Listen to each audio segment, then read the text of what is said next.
الكلمة رسالة من مقيم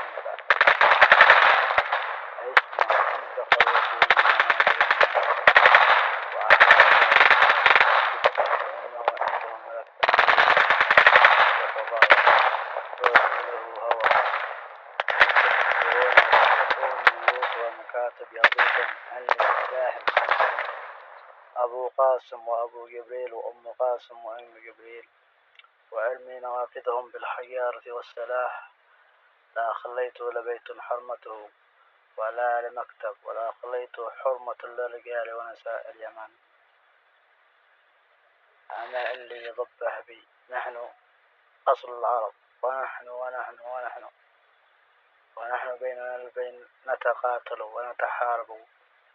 هذا يريد جنوب عربي جنوب اليمن له وأم قاسم وزمرتهم ومطبلينهم، وهذا يريد شمال اليمن له ولأم جبريل وزمرتهم.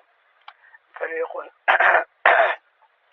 يتبع إيران وأمريكا وإسرائيل، وفريق يتبع الأمارات المنتحرة وإسرائيل وروسيا، والفريق الثالث فريق توكل كرمان يتبع قطر وتركيا، وقالوا نحن أصل العرب.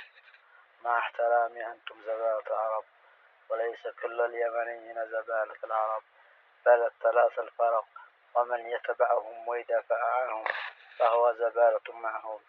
أصحاب القنوب العربية الإنجليزي الهندي هؤلاء لا يمثلون أي يمني، سواء كان جنوب اليمن أو شمال اليمن أو شرق اليمن أو غرب اليمن. هؤلاء يمثلون إسرائيل وبنت إسرائيل أمارات، ويمثلون الهند وروسيا وتركيا وإيران، لأن ما عاد في اليمن رجال كلهم عملاء لأجنة خارجية. الضحية الأرملة وأولادها، وقالوا لها زوج الشهيد.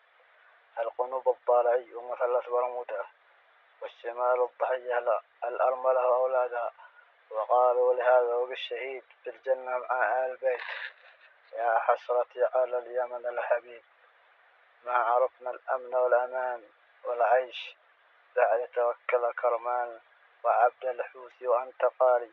اللهم افتحهم على الملا ولا نعمل لهم ضبط المصنع. للشعب اليمني في الداخل والخارج على قسمين، القسم الأول حزب الله والثاني حزب الشيطان كما ذكر في القرآن الكريم، وبعدها نتقاتل ونتحارب على صح.